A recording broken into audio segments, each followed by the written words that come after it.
si Assistant Secretary no Marcos Lacanilao. This is dated April 15, 2026.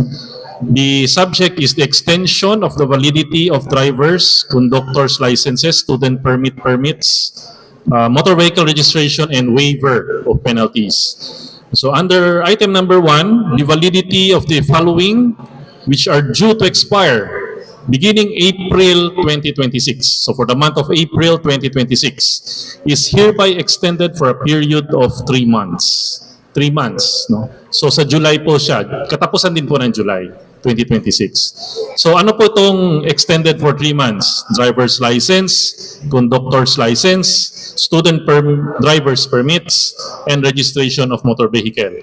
So sa makatuwid, yung mga, tingnan po natin no, yung expiry ng driver's license natin, student permit, and motor vehicle registration. Kung na-fall po ito sa month of April, wala po kayong penalty for the next 3 months pag nag-renew po tayo May, June, and July. Wala po siyang surcharge.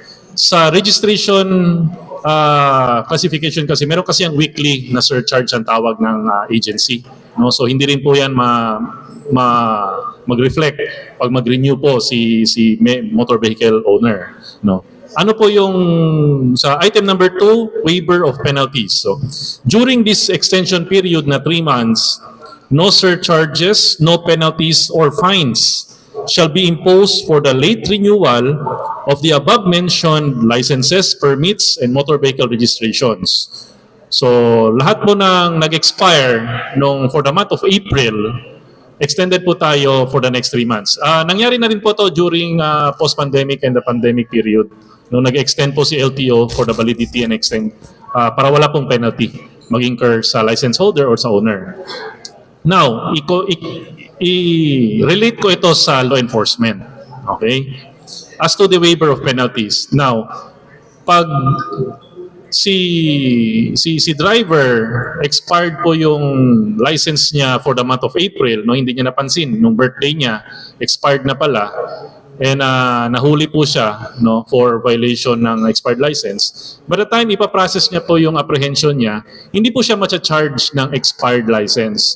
Kasi nga meron tayong memo si ASEC na for the month of April, waive po ang mga penalties and surcharges, including fines. Nakalagay kasi, surcharges, penalties, and fine. So when we say fine, it relates to law enforcement, no? Sa fine ng huli, no? Now, it's a different matter pag may ibang violation siya, like seatbelt or helmet. Hindi na po kasama yon. Talagang i-charge yun against the driver, no? So, yung mako-cover lang po sa adjudication, sa law enforcement na mga waiver of fine is related only doon din po sa apat. Kung sa driver's license, sa student permit, sa conductor's license, at saka sa rehistro. No? Doon lang po natin i-relate yung mga waivers. But other than that, pag meron po siyang other violation, kolorum ba yan, illegal parking ba yan, seatbelt, helmet, failure to yield pedestrian, no? Or other than these 4 mentioned, talagang ma-charge yan sa driver. Sir, i-clarify ko lang, kung mahuli sila, sir, kukunin pa rin yung parang may ticket pa rin sila na matatanggap kung mahuhuli sila na expire ang kanilang license. So, pupunta pa rin sila sa LTO at saka makukunan din yung credit nila, sir. Credit points. Okay, ganito sir, no? Since the department order na initiate ni Secretary Banoy Lopez noong January, meron na pong non-confiscation of driver's license. Okay? So, dinodocument na lang po namin yan ang mga apprehension. Then, ina-alarm na rin po namin yung mga driver's license. And the driver is required to settle within the 15 working day period. Pag lumampas po siya sa 15 working day, automatic 1 month ang suspension yan. No? Now, doon sa sinasabi nyo, talagang pag meron pa siyang other violation, helmet, seatbelt, no, ganun sinabi ko kanina, talaga matitikitan si driver. No?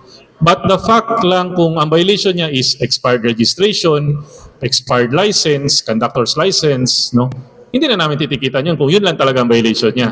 No? Yun lang eh. Pero pag meron pa siyang other, kung bumaba si driver na huli hindi nag-seatbelt, then upon determination ni apprehending officer, sir, expired pa lang driver's license nyo. No? So pagdating sa opisina, babayaran niya yung seatbelt, but the expired license of penalty at saka yung suspension na 1 year, waive yun. Kasi nga dahil sa extension. Sige sir, thank you sir. Thank you.